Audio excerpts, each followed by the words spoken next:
نحمده ونصلي ونسلم على رسوله الكريم اما بعد۔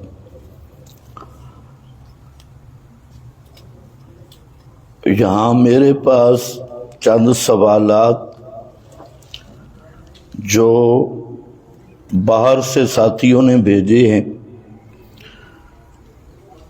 اور ان کا میں جواب دیتا ہوں، اور آپ جو حضرات سوال کرنا چاہیں لکھ کر بھی کر سکتے ہیں اور ویسے بھی کر سکتے ہیں، لکھنا ضروری بھی نہیں۔ ویسے بھی علماء کے سامنے بات کرنا یہ بے ادبی نہیں ہے، آپ اپنا سوال بالکل کر سکتے ہیں۔ جہاں ایک ساتھی نے سوال کیا کہ انما ولیکم اللہ ورسولہ، آیت میں اللہ تعالیٰ نے رسول اللہ صلی اللہ علیہ وسلم کو مومنوں کا مددگار کہا، تو پھر اس پر آپ شرک کا حکم کیوں لگاتی ہیں؟ تو یہ اچھا سوال ہے۔ تو پہلی بات یہ ہے کہ جہاں انما ولیکم اللہ، اگر پوری آیت پڑھتا تو یہ سوال پیدا ہو ہی نہیں سکتا۔ اس میں یہ ہے کہ بے شک سوائے اس کے نہیں تمہارا ولی اللہ ہے اور رسول ہے اس کا، آگے بھی کچھ لفظ ہیں اور وہ ہیں والذین آمنوا، اور ایمان والے۔ تو یہاں اگر آپ ان آیات کا ترجمہ دیکھ لیں، 4-5 آیات کا، تو مسئلہ واضح ہو جائے گا کہ ولی کا کیا معنی ہے۔ یہاں مسئلہ چل رہا ہے کہ کفار کے ساتھ دوستی نہیں لگانی، بائیکاٹ کا حکم ہے۔ کافر مشرک کے ساتھ دوستی نہیں لگا سکتے۔ دوستی اور محبت کس کے ساتھ ہو؟ اللہ کے ساتھ، اس کے رسول کے ساتھ اور ایمان والوں کے ساتھ۔ تو یہاں مدد والا معنی کہاں سے آیا؟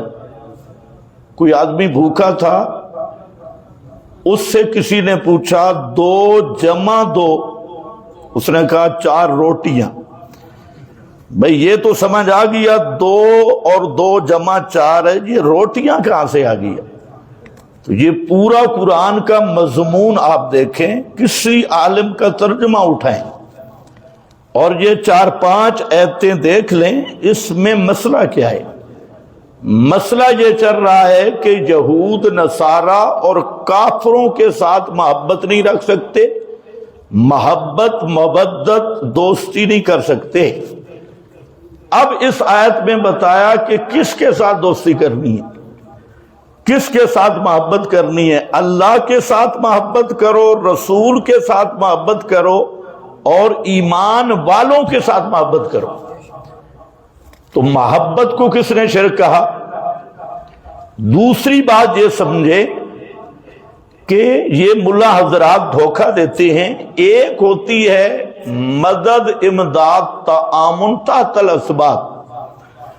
آپ جہاں بیٹھے ہیں میں آپ کو کہتا ہوں کہ آپ یار اینٹیں میں نے باہر سے مدرسے میں لانی ہے، آپ میرا تعاون کریں، تو یہ کیا ہوگی؟ تحت الاسباب۔ میں کسی کو کہتا ہوں پانی لے کے آ، تحت الاسباب ہے۔ آپ بیمار ہو گئے، ڈاکٹر کے پاس جاتی ہیں، تحت الاسباب، اسباب ہے۔ اور ایک مدد ہے فوق الاسباب، غیبی قوت اور تسلط سے مدد کرنا اور اس عقیدے کے ساتھ مدد مانگنا۔ یہ جو تحت الاسباب مدد ہے، یہ غیر اللہ سے شرک نہیں ہے، اور مشرک یہ غیر اللہ سے مانگتا بھی نہیں، بلکہ اپنے معبود کی توہین سمجھتا ہے۔ جہاں پیر صاحب موجود ہو اور پیر صاحب کو مرید کہے گا کہ پیر صاحب مجھے ذرا سالن لے کے دے، باورچی خانے میں جا یا ہوٹل سے، یا گاڑی پھنس گئی اور پیر صاحب موجود ہیں، چاہے اسی گاڑی میں بھی موجود ہیں، تو مرید نہیں کہے گا کہ پیر صاحب آپ دھکا لگائیں، کیونکہ یہ دھکا تحت الاسباب ہے کہ حضرت آپ آرام فرمائیں، میں کوشش کرتا ہوں، یہ تحت الاسباب۔ اسی طرح اپنی بیوی پیر کو پیش نہیں کرے گا کہ بیٹا نہیں ہو رہا، چلو ہو رہا ہے ایک رات آپ کے ساتھ گزارے، کیونکہ یہ کام جو تحت الاسباب ہے یہ خود کرے گا، اور غیر اللہ سے جو مدد مانگے گا وہ ہے فوق الاسباب، غیبی قوت سے بیٹا دے، غیبی قوت سے میری گاڑی ٹھیک کر دے، غیبی قوت سے مجھے پانی دلا دے۔ تو یہ غیبی قوت یہ صرف اللہ کی ہے، فوق الاسباب۔ تو جو رسول اللہ صلی اللہ علیہ وسلم کے متعلق اب بغیر اسباب کے اب تو اسباب نہیں، وفات ہو گئی، موت کے بعد اسباب نہیں رہتے۔ اب اگر کوئی سننے کا قائل ہے یا مشکلات میں پکارتا ہے تو وہ غیبی تسلط والے عقیدے سے پکار رہا ہے، اس لیے وہ مشرک ہے کہ غیبی تسلط سے مدد کرنا یہ اللہ کا خاصہ ہے، اور اس کو کہتے ہیں مدد ما فوق الاسباب۔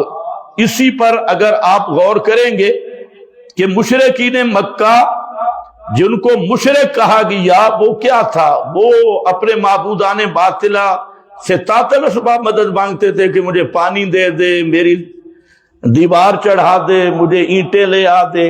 یہ تو کوئی مشرک بھی اپنے معبود سے اس طرح کی مدد کو بے ادبی سمجھتا ہے، اور جو بھی مشرک بنتا ہے وہ تسلط غیبی والے عقیدے کی بنیاد پہ بنتا ہے۔ اس کے بعد دوسرا سوال ہے کہ حضرت مالک دار والی روایت، ہاں یہ روایت آپ پوری لکھ کر بھیجیں اگلے جمعے پہ مکمل، تو پھر تو مسئلہ بنے گا۔ اس جمعے پہ اتنا کہہ دیتا ہوں کہ کسی کے خواب سے عقیدہ ثابت نہیں ہوتا، اس روایت میں پورا دار و مدار ایک خواب ہے، سند کی تو الگ بات ہے۔ تو خواب صرف نبی کا حجت ہوتا ہے، پیغمبر کے علاوہ کسی کا خواب شرعی دلیل اور حجت نہیں ہوتا، چاہے بڑے سے بڑا بزرگ ہو۔ اور پھر میرا سوال ہے کہ خود حضرت عمر کے زمانے میں جب قحط پڑا تو حضرت عمر نبی پاک کی قبر پہ کیوں نہیں گئے دعا کروانے کے لیے؟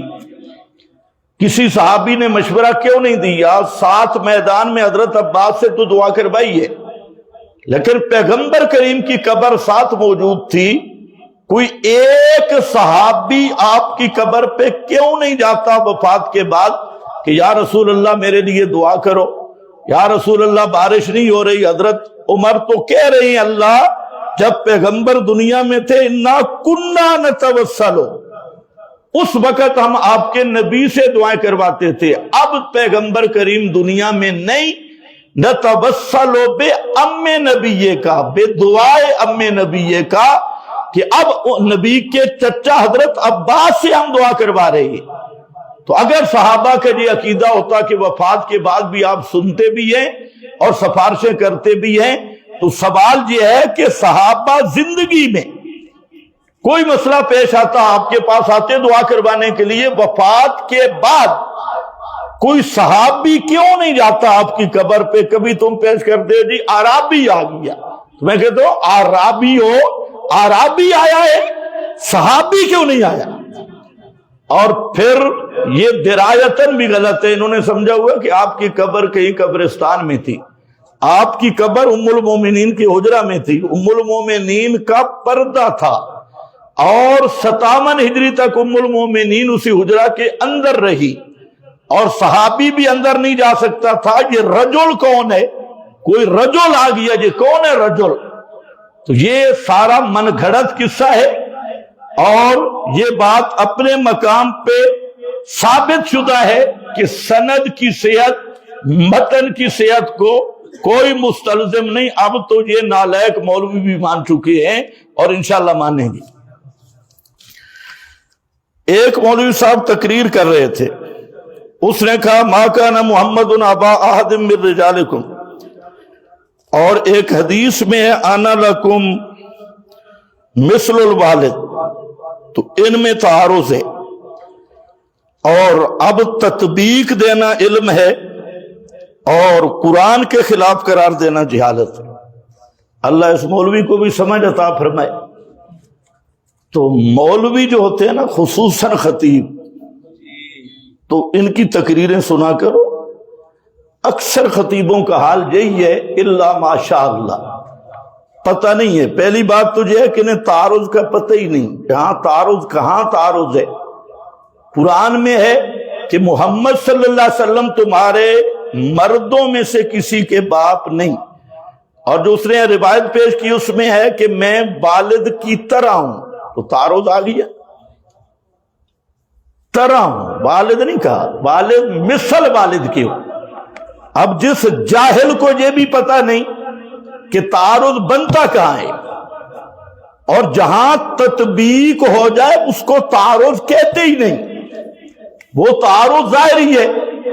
جہاں موافقت ہو جائے اور تعبیر ممکن ہو اور نصوص میں جمع ہو جائے تو وہ تعارض بنتا کہاں ہے؟ تعارض حقیقی بنتے ہی تب ہے روایت اور آیت میں کہ روایت کا کوئی ایسا معنی نہ بن سکتا ہو, ایسی توفیق جب موافقت نہ ہو سکتی ہو تب اس کو تعارض کہا جاتا ہے, ورنہ تو تعارض ظاہری ہے, ختم ہو گیا. باقی یہ بات کہنا کہ تطبیق بالکل صحیح ہے, اور جو اللہ کے فضل سے ہم احادیث کی تطبیق اور موافقت کرتے ہیں. آپ ہمارے دورہ طالب علموں جو دورہ حدیث کے طلباء ہیں ان کے ساتھ 5 منٹ بیٹھ جائے, آپ کو پتہ چل جائے کہ قرآن اور حدیث کی موافقت کیسے ہوتی ہے. باقی یہ مولوی جاہل ہے بیچارہ, اس کو پتہ ہی نہیں کہ جہاں تعارض شارض کوئی نہیں ہے. حدیث میں اور بات ہے کہ میں تمہارے والد کی طرح ہوں, اور قرآن میں ہے کہ محمد تمہارے مردوں میں کسی کے باپ نہیں. تو تعارض اس کے ذہن میں ہے, حدیث میں اور قرآن میں کوئی تعارض نہیں. جی ایک آدمی نے آپ کا کلپ سنایا, وہ کہتا ہے کہ آپ نے تمام جماعت اسلامی والوں کو کافر کہا ہے. ماشاءاللہ, وہ کلپ میں نے بھی سنا ہے. وہ کلپ لیا گیا میرے دورے تفسیر کے 2 الگ الگ مقاموں سے, درمیان سے کاٹا گیا.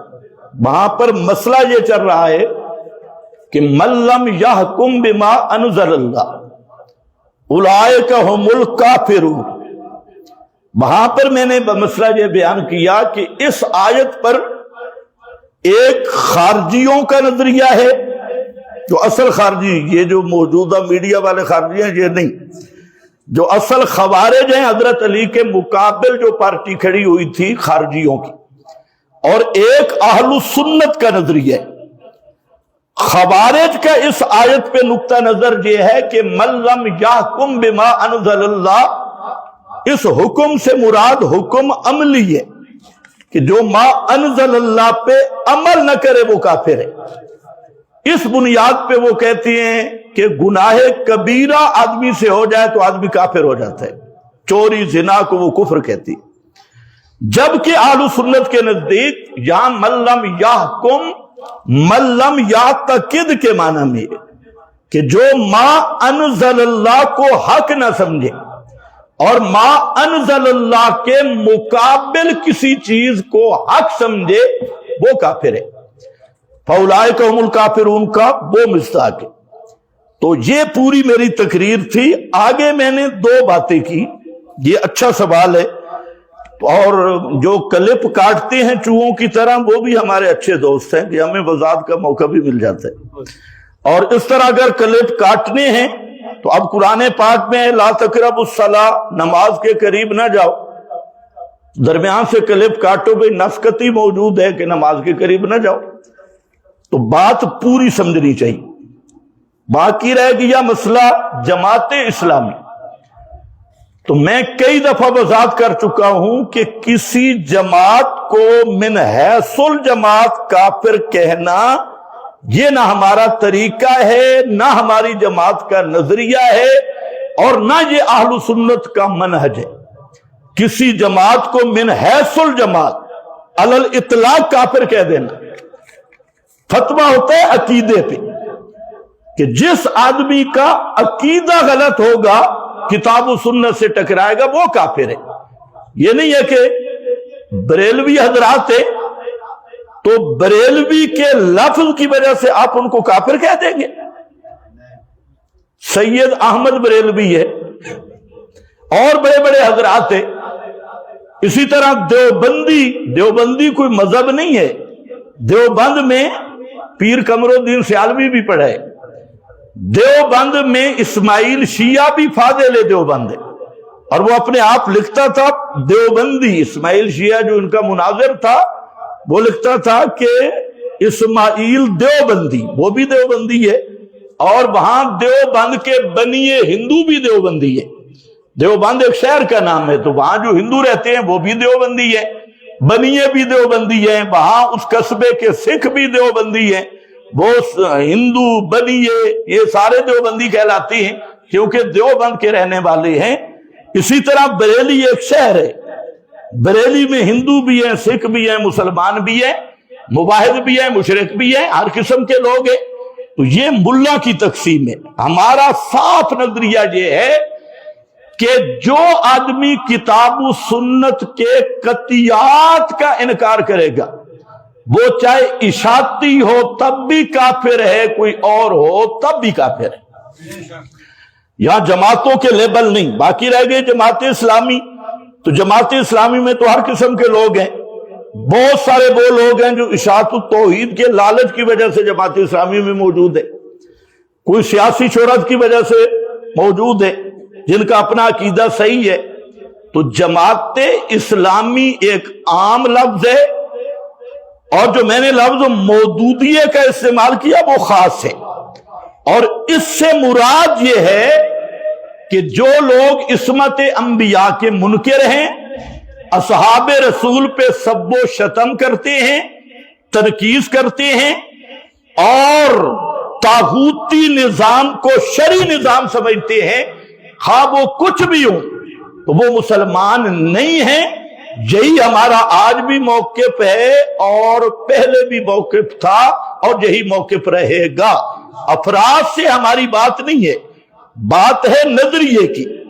باقی لفظ وہاں جو کاٹے گئے کہ وہاں یہ جو مودودیے ہیں، تو اس سے میرا صاف مطلب ہے کہ وہ لوگ ایک طرف تو مودودی صاحب کے اندھے مقلد تھے، اپنے آپ کو کہتے ہیں کہ ہم مودودی ہیں، اور مودودی صاحب نے بھی اس نظام کو کفریہ نظام کہا ہے.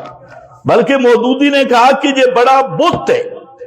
اب جب مودودی نے خود اس نظام کو کفریہ کہا، تو جو آدمی کہے کہ میں مودودی ہوں اور پھر جان بوجھ کے اسی نظام کو حق کہے، اسی باطل نظام کو شریعت کہے، اور الیکشنوں کے موقع پہ لوگوں پر یہ مطالبہ کرے کہ یہ قرآن کو ووٹ دے دو، یہ محمد کو ووٹ دے دو، نبی کو ووٹ دے دو، یہ اسلام کے نام پہ ووٹ لے، تو چونکہ مودودی صاحب نے خود اس نظام کو کئی مقام پہ نظام باطل کہا، اور طاغوت کا نظام کہا، صنم اکبر کہا، تو جو لوگ اپنے آپ کو مودودی کہہ کے پھر بھی اس کو حق مانتے ہیں، تو اب یہ میرا فتویٰ تو نہیں نا، میں تو سنانے والا ہوں. یہ فتویٰ کس کا ہے؟ حضرت ابو الاعلیٰ سید مودودی صاحب کا. تو اب کم از کم میرا نہیں بنتا نہ بن، اپنا تو بن. تو یہ ان کا فتویٰ ہے. باقی یہ ہے کہ جماعت اسلامی یا کوئی جماعت بھی ہو، اس جماعت من حیث الجماعت علی الاطلاق علی العموم ہم کسی پہ کفر کا حکم نہیں لگاتے. ہمارا فتویٰ ہوتا ہے عقیدے پہ اور نظریے پہ، چاہے کوئی بھی ہو. اور جو شخصی یا جماعتی تکفیر ہے یہ ایک لمبی بحث ہے، اور اس کے لیے عام طور پہ سب محتاطین کا نظریہ یہ ہے کہ اس میں احتیاط ضروری ہے. ایک مولوی صاحب، اچھا ہو گیا مولوی صاحب، اگر حدیث اور قرآن میں تعارض ہو تو تطبیق دینی چاہیے، ہمارے علماء فرماتی ہیں، اور آپ کہتے ہیں دیوار پہ مارو۔ اچھا یہ آپ نے کس سے سنا ہے دیوار سے مارو؟ پہلی بات یہ ہے، سمجھنے کی بات ہے کہ بھائی جہاں تطبیق ہوگی وہاں تعارض کہاں رہے گا؟ یہ مولوی اتنے سادے ہیں کہ ان کی کھوپڑی بالکل کام نہیں کرتی۔ ہم یہ کہتے ہیں کہ جو روایت قرآن کے مقابل اور مخالف ہے وہ پیغمبر کا فرمان نہیں، کیونکہ پیغمبر کبھی قرآن کے خلاف کر سکتا نہیں۔ اب ایک مسئلہ تعارض کا، اگر ظاہری تعارض ہے تو اس کے لیے تو 4 آپشن موجود ہے، اور وہ الحمدللہ ہماری تدریس میں اگر کسی مولوی کو زیادہ تکلیف ہو تو بخاری پوری میری ریکارڈ ہے، سن لے۔ تیرے اساتذہ کو بھی نہیں پتا بخاری پڑھانی کیسے ہے۔ تو جب توافق آ جائے، تطبیق ہو جائے تو تعارض، پھر مخالفت کہاں رہی؟ وہ تو مخالفت ہے ہی نہیں، وہ تعارض ظاہری ہے، اور ظاہری تعارض میں سب سے پہلے یہی بات ہے، تطبیق ہے، اور وہ اللہ کے فضل سے ہم کرتے ہیں، اور پھر اس کے بعد ترجیح ہے، پھر تنسیخ ہے۔ یہ سارے ضوابط ان مولوی جو آپ کے اساتذہ ہیں نا، ان کو ہمارے ساتھ بٹھاؤ، میں ان کو سمجھاؤں، اصول حدیث بھی انہیں پتہ نہیں ہے۔ تو یہ بات بالکل صحیح ہے، لیکن جو قرآن کے مخالف ہو، مخالفت تب ہوتی ہے کہ اس کی کوئی توجیہ بن سکتی نہ ہو۔ سعید ارشد نے، یہ کون ہے سعید ارشد؟ کسی کا نام لکھنے کی ضرورت نہیں۔ نعت خان نے اشاعت والوں کو خنزیر اور حرامی کہا ہے، جبکہ بندیالوی صاحب نے اس کا ماتھا چوما ہے۔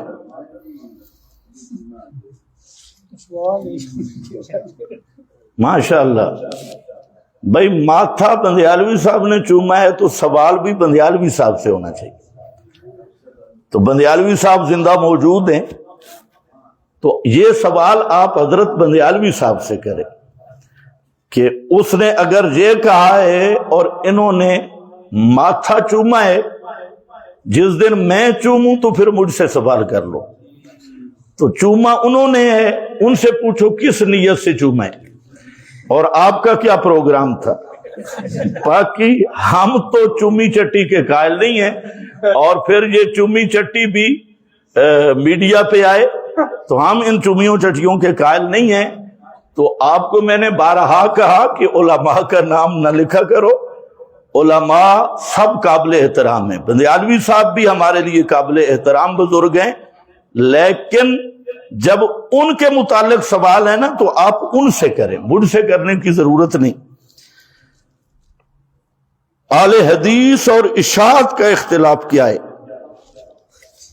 صرف ایک، کہ جو موجودہ غیر مقلد ہیں ان کا قرآن پہ ایمان نہیں، اور ہم قرآن کو حاکم مانتے ہیں، یہ قرآن پر راویوں کو حاکم مانتے ہیں۔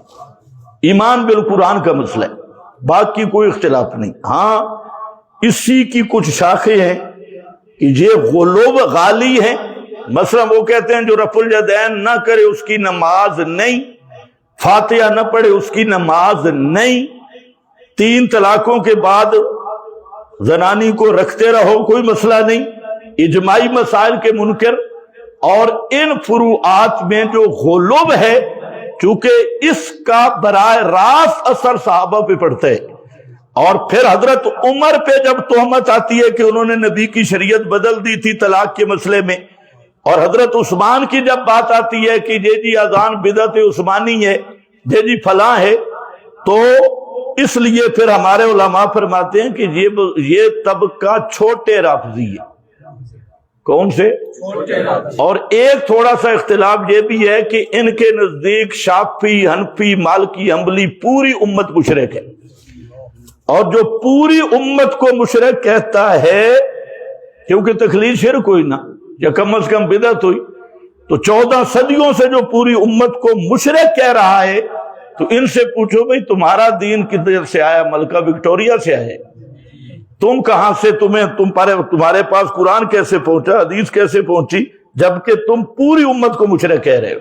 تو اس لیے یہ تھوڑے تھوڑے اختلاف تو ہیں، لیکن بڑا اختلاف ایمان بالقرآن والا ہے۔ بندیالوی صاحب والے حدیث کے جلسوں پہ جاتی، بھائی یہ سوال بندیالوی صاحب سے کرو، جو سوال جس آدمی کے ہیں ان سے کرو۔ برکت عربی کا لفظ ہے یا نہیں؟ اس کی اردو میں جامع تعریف کریں، اور برکت کس صورت میں شرک ہوتا ہے؟ زبردست بات ہے۔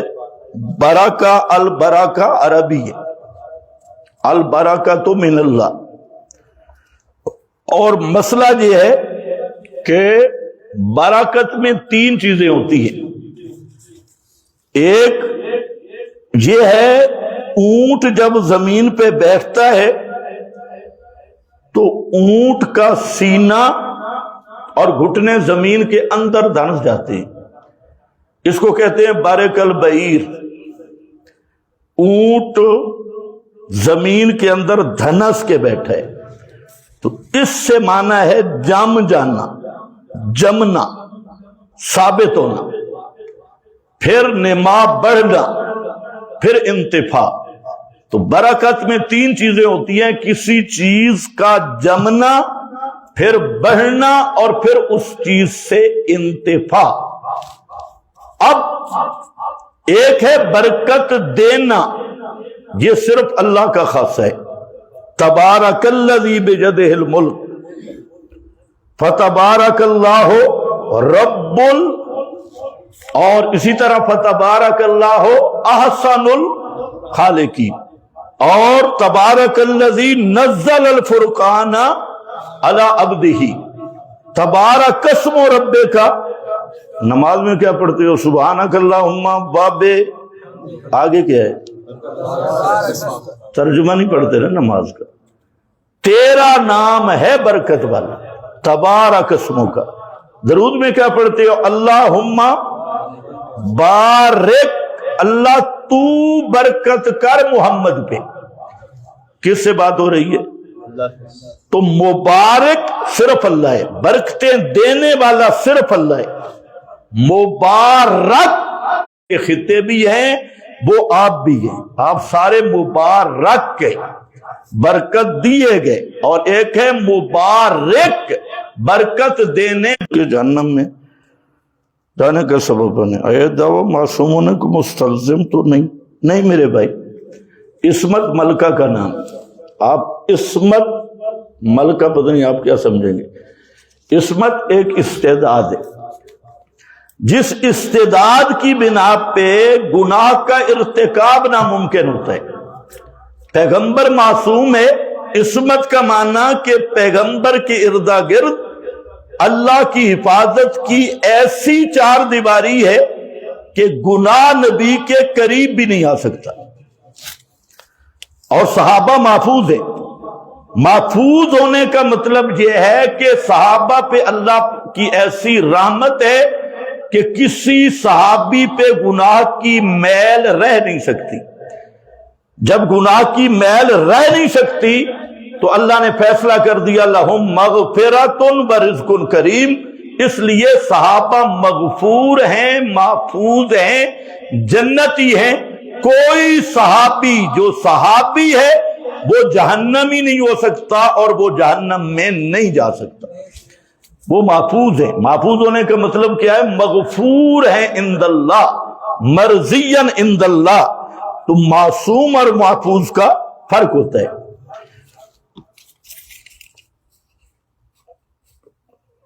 پھر کسی مولوی کا نام رکھا، ابو جہل قریشی کے پتہ نہیں کیا ہے، کہتا ہے کہ عنایت اللہ شاہ سے پہلے 1957 میں حیات النبی فی القبر کا انکار کسی نے نہیں کیا۔ ابو بکر صدیق عنایت اللہ شاہ سے پہلے گزرا ہے یا بعد میں؟ جی پہلے فیصلہ کر لو۔ تو ابو بکر صدیق نے کیا کہا تھا جب پیغمبر کے چہرے سے چادر اتاری تھی؟ تو کیا فرمایا تھا؟ طبتا حیم و حیا۔ کیا فرمایا تھا؟ طبتا حیم و حیا، طبتا حیم و میتا۔ آپ زندہ تھے تب بھی خوشبودار، اور اب زندہ ہیں یا اب کیا ہیں؟ اب میت ہیں۔ یہ میت کس نے کہا ہے؟ اور پھر ابو بکر صدیق نے قرآن پڑھ کے انک میتم و انہم، اور سب صحابہ یہ آیت پڑھ رہے تھے مدینہ کی گلیوں میں۔ پھر حضرت عائشہ صدیقہ ابن عباس دونوں کہتی ہیں، یہ بھی بخاری ہے، ان ابا بکر قبل النبی وہو میت، ابو بکر نے نبی پاک کو بوسہ دیا وہو، علماء تو جان سکتے ہیں اس حال میں کہ آپ میت تھے، وہو میت، اس حال میں کہ آپ میت تھے۔ تو اب یہ عنایت اللہ شاہ صاحب سے پہلے ہیں، اور یہ جو آیت ہے فَيُمْسِكُ الَّتِي قَضَىٰ عَلَيْهَا الْمَوْتَ، یہ عنایت اللہ شاہ سے پہلے اتری ہے یا بعد میں؟ جی یہ جو قرآن کی 100 آیت ہے اس موضوع پہ، یہ عنایت اللہ شاہ صاحب سے پہلے اتری تھی یا بعد میں؟ تو ایسے ابو جہل قریشی کی کون سنتا ہے؟ یہ مسئلہ تو قرآن میں موجود ہے، اور پھر قرآن کا معنی 14 صدیوں سے آ رہا ہے۔ تو بہرحال یہ چھوٹے چھوٹے مولویوں کے نام نہ لکھا کرو، کوئی بڑے شکار ہو تو وہ لکھ لیا کرو۔ آپ کا شک صدر ہوا یا نہیں؟ اگر ہوا تو کتنی دفعہ ہوا؟ کیوں؟ آپ نے اس مسئلے سے کیا لینا ہے؟ آپ کا شک صدر ہوا، یہ نہیں ہے کہ شک صدر نہیں ہوا، اور احادیث صحیحہ سے ثابت ہے۔ لیکن علم نشرح لک صدرک کا اس آیت کا تعلق نہیں ہے اس شک صدر کے ساتھ، وہ جو شرح صدر ہے اس کا معنی اور ہے، لیکن نبی کریم علیہ السلام کا جو شک صدر ہے یہ ہوا ہے، اور اس پہ مشہور احادیث موجود ہیں، اور اس کا انکار کرنا جہالت ہے۔ یہ تو ہو گیا، اب کسی کا رہ گیا تو جلدی پوچھ لے۔